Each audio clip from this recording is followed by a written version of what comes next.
Welcome to our YouTube channel एजुकेस्टडी trick. तो चलिए दोस्तों, आज हम यहाँ G7 से संबंधित कुछ महत्वपूर्ण क्वेश्चन को देखेंगे जो आने वाले सभी एग्जामों में आपको इससे संबंधित कुछ न कुछ क्वेश्चन देखने को मिल सकते हैं। तो चलिए स्टार्ट करते हैं। फर्स्ट, G7 किसे कहते हैं? तो दोस्तों, दुनिया के प्रमुख 7 इकोनॉमिक पावर कंट्री को मिलाकर जो है G7 बनाया जाता है। इसमें जो है दुनिया के प्रमुख 7 कंट्री ऐसे हैं जो इकोनॉमिकली और इसके अलावा डेवलप कंट्री भी इसमें सम्मिलित किए जाते हैं। तो चलिए फर्स्ट इसके हिस्ट्री से स्टार्ट करते हैं कि G7 सदस्य देशों का इतिहास क्या रहा है। पहला बताया गया है कि प्रारंभ में समूह 6 सदस्यों फ्रांस, संयुक्त राज्य America, United kingdom, Germany, Japan, Italy के साथ G6 के रूप में जाने जाते थे। यानी कि स्टार्टिंग टाइम अगर बात किया जाए तो सबसे पहले जो G7 था उससे पहले उसका नाम G6 रखा गया था। क्या नाम रखा गया था? G6 country. G6 कंट्री में संयुक्त राज्य अमेरिका आता था, फ्रांस आता था, यूनाइटेड किंगडम आता था, जर्मनी आता था और जापान और इटली आते थे। ये G6 कंट्री के रूप में जाने जाते थे। लेकिन सन 1976 में जो है यह G7 बना। कब यह G7 बना? जब कनाडा जो है इसका 7वां मेंबर बन गया था। ठीक है, कनाडा जब इसका 7वां मेंबर बना उस टाइम पे इसको G7 कंट्री कहा जाने लगा। कब की बात है ये? 1976 की बात है। अगर बात 1997 की बात किया जाए तो 1997 में रूस के शामिल होने से जो है यह G8 कंट्री बन गया था। 1997 की बात है, जब 1997 में USSR जो था, जिसको हम लोग रसिया बोलते हैं, तो USSR के शामिल होने से ये कौन सा कंट्री बन गया?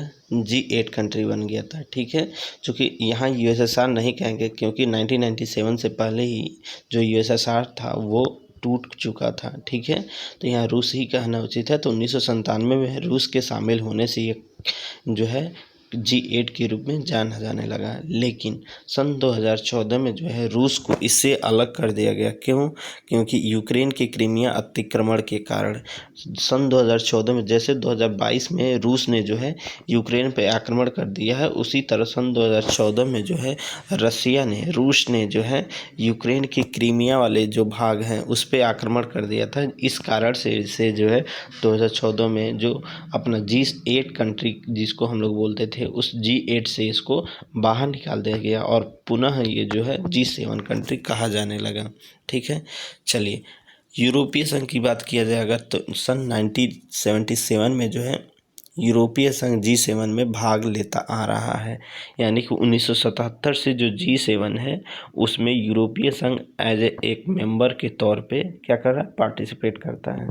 G7 की अगर पहली बैठक की बात की जाए तो G7 की जो पहली बैठक हुई थी वो फ्रांस में हुई थी। कहाँ हुई थी? G7 की पहली बैठक फ्रांस में हुई थी। चलिए यहाँ हम कुछ प्रमुख बैठक के बारे में देख लेते हैं। सन 2018 में G7 की बैठक हुई थी कनाडा में। सन 2019 में G7 की बैठक हुई फ्रांस में। सन 2020 में G7 की जो बैठक हुई थी वो कैंसिल हो गई थी। सन 2021 में यूके में, सन 2022 में जर्मनी में, सन 2023 में जापान में और सन 2024 में इटली में हुआ था, जो कि हाल ही में संपन्न हुआ है। ठीक है, नेक्स्ट चलते हैं। अगर प्रमुख फैक्ट की बात की जाए 2024 जो है G7 की, तो G7 शिखर सम्मेलन 13 से 15 जून 2024 को इटली के एपुला और फसानो शहर में आयोजित हुआ था। एपुला के फसानो जो शहर था वहाँ पे आयोजित हुआ था। कब? 13 से 15 जून 2024 को, जिसमें अपने प्रधानमंत्री माननीय नरेंद्र मोदी जी जो है कि एज ए गेस्ट के तौर पे उन्होंने पार्टिसिपेट किया था। ठीक है, इस आयोजन में 7 सदस्य देशों के साथ यूरोपियन यूनियन के प्रमुख के साथ अन्य 12 देशों के नेताओं को आमंत्रित किया गया था।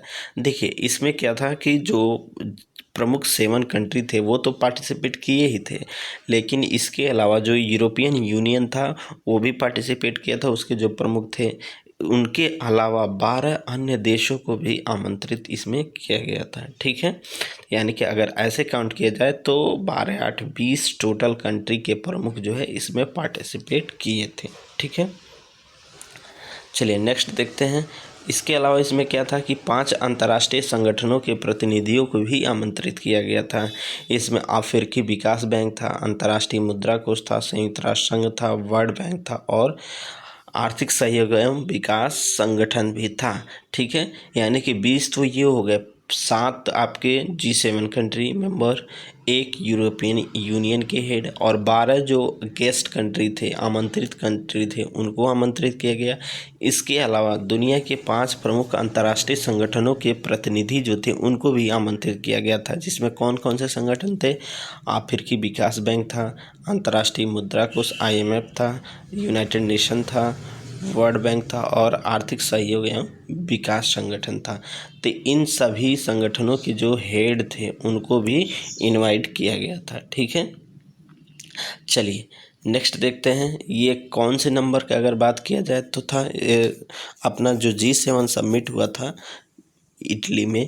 तो इटली में जो ये G7 समिट हुआ था ये कौन से नंबर का था? तो 15th नंबर का था। ठीक है, और अगर इसके प्रमुख एजेंडों की बात किया जाए तो जलवायु परिवर्तन एवं विकास इसका प्रमुख एजेंडा था।